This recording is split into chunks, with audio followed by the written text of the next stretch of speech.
see. So I'm just recreating the picture. Yeah, great, thank you.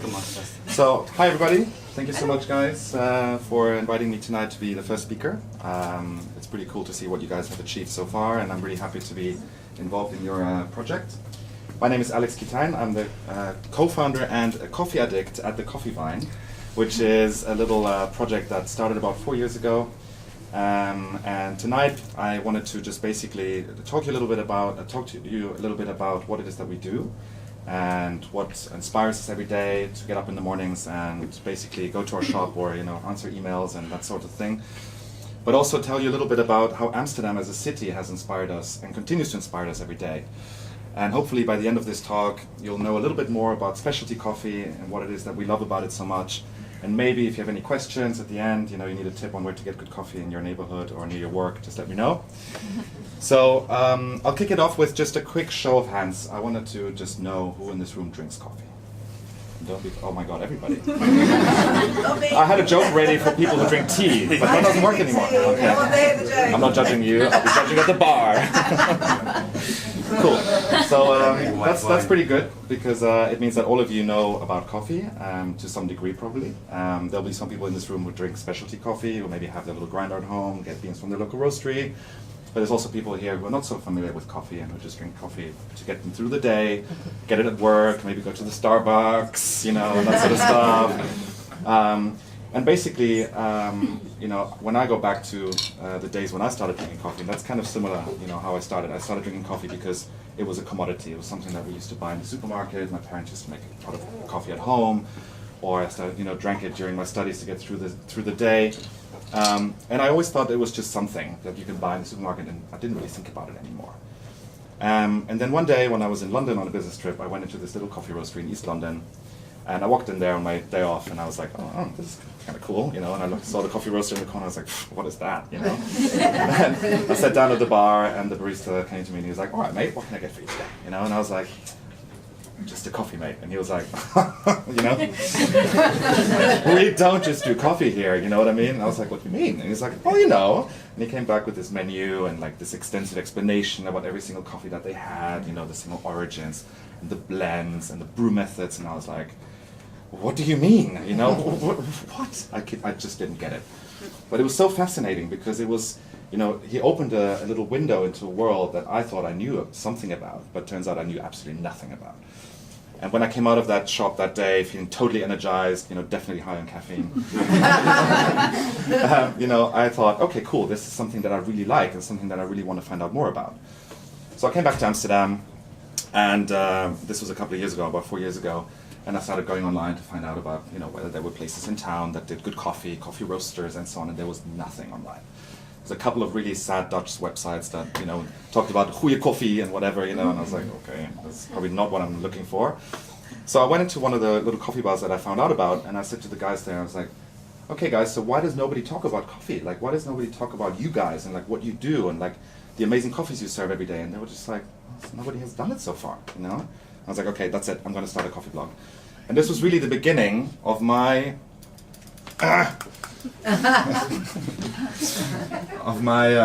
love story with coffee, because I really started to discover that there was so much more to it than just the drink that I drink to get me through the day. It was really about the producers, about the roasters, about the people who make the coffee for you in the shops and really tell you the story about where they're from and how they're roasted and give you advice on how to prepare it at home. And it was really, for me, it was really a love story. It was really like I discovered a product that I thought, was kind of boring actually, and I discovered that there was a whole new world to it. So I started the blog, the Coffeevine, together with my business partner Erica, who is now my business partner, but at the time helped me design the logo. And I just started writing. I just wanted to talk about the cool coffee bars in town and just present them to my friends and tell my friends where they could go to get good coffee. And it started to become a thing. I was doing this next to my really boring desk job, and I was spending more time on the Coffeevine than I was doing, spending time on doing reports and whatever. And as time progressed, people started approaching me about coffee tours, and things like workshops. And I started covering more and more cities, and I started getting a real following. And I thought, damn it, this might be an opportunity to run a business. But I didn't want to become, just I don't know, some coffee blogger who talks about any cafe that opens, like, oh my god, there's a new Mac cafe at Schiphol, or whatever. No. It was always about the best quality, the best coffee, the best baristas. And that's kind of what defined us from day one, and the fact that we only talked about coffee. We never talked about anything else. So the Coffeevine then progressed, as the years went on, and then Erica one day came on board as a business partner, because I said to her, Erica, you designed the logo, you know this better than anyone else. What can we do, Because I really wanted to quit my job. And it was like a measure of desperation, And we realized that there was quite a few companies in the States running coffee subscriptions. And we thought, it's always been about connecting coffee lovers and coffee entrepreneurs. So what about, those people who live in small towns where there isn't any good coffee bars, or they're, living in a country where the coffee as a culture generally is pretty bad. What can we do for them? And we thought, okay, well, if we get all those different coffees from the different roasters that we already know, put them in a box and just ship them out, we can get the coffees to them, That's even better. So we launched the coffee subscription 2 years ago, in time for the first Amsterdam Coffee Festival. And it was amazing because what happened, and we totally didn't expect this, but when we knocked on people's doors, the different roasters, to say, hey, we want to get your coffees into our tasting box, they were all like, well, of course. We were like, well, but why? And they were like, because you're just full of passion and you love what you do, and you love the coffees and you love the products and you love the people, and we love that. So we're going to help you out. And it was just so overwhelming that, at the coffee festival we launched our new product, and we were even allowed to put a little little taste sample in the goodie bag of the festival. We got so much support from the industry as a whole that we were just overwhelmed. We basically, to get all those little samples done, we had a sweatshop at Erica's house for about 7 days straight, with like 10 people packing bags of coffee non-stop. It was crazy, but it was so much fun, and we really enjoyed it. And since then, we've worked with more than 50 different roasters from around the world. No matter who we talk to, they're always like, yes, we want to work with you because we love what you do. So as time progressed, the blogging is still very important, and we still document Amsterdam's rise as a coffee mecca, but it's much less about that now, because now we actually have a business. And of course, what defined us from day one is always the fact that we are unique and personable. People know us as people. We're not just some brand that's online, like Amazon. Of course, everybody knows Jeff Bezos, but nobody actually really knows who you're talking to when you have contact with their customer service. Whereas in our case, we all always reply personally. We're always like, hey, it's really, oh, we met you at the coffee festival, right? And they're like, yeah. So it's always really nice because, we really are very much entrenched in this whole coffee culture, not just in Amsterdam, but, everywhere we go. And that has opened up so many doors, I write a lot of articles for different publications about coffee, especially the coffee scene in Amsterdam. We've had people who make these amazing doodles on coffee cups come to our cafe and, make a custom doodle for us on one of our coffee cups. And it's a really beautiful feeling because people are really buying into what you're trying to do, not really selling, but it's more like they believe in you because you're passionate about what you love.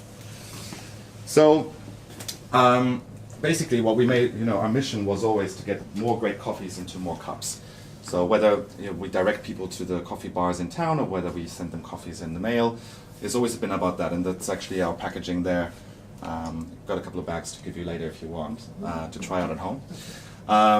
We had a coffee bar last year for the first time. We opened a pop-up inside a space in the Stad Schouwburg on Leidseplein, which was where we basically showcased the filter coffees that we sent out in the mail and allowed people to come and just meet us, and just try the coffees without having to subscribe. Just get a coffee to go, hear the story and try it for yourself. And we also give out these little stickers to cafes that have been recommended by us, and they're starting to appear all over the internet. This one is in Mallorca actually, which is really cool. One of our fans posted this on Instagram. So it's really nice, because we have progressed from the idea of being just a blog, something that you do as a hobby, to something that actually people are buying and people are following and people are really supporting, which is really important and really, really great. But of course, it's not been all glory, I have to say, and unfortunately, we have had some stumble stones. And actually, funnily enough, and this is a pretty ironic Alanis Morissette moment, but last year we decided to halt our subscription in the current format, because what we do, as you can see, is we repack all the coffees into our own bags with our own labels.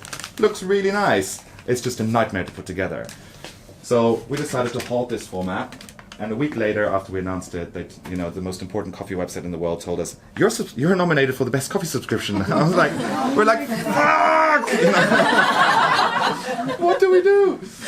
But you know, that's life, and you know, it just gives us more encouragement to really progress and really believe in ourselves, and that's what Eric and I are doing on a daily basis. You know, and we really think that we have something, and we just have to find out exactly what it is that we want to do with it. So that poses a couple of challenges for the new year. We actually closed the pop-up that you saw earlier and reopened inside the supermarket, which is a really cool clothing store in Rosengracht. You might know it. So it's a new concept because we now also serve espresso, and we have a more permanent base. And we have a new online shop, which launched a couple of weeks ago, which is a platform that we want to offer to roasters and producers of coffee-related products to sell through our website, but they ship it directly to the customer. So whenever you're out of coffee, you can always go to our website and buy more. And obviously, we're still working on the right format for our subscription service, which we want to relaunch in the next month or two.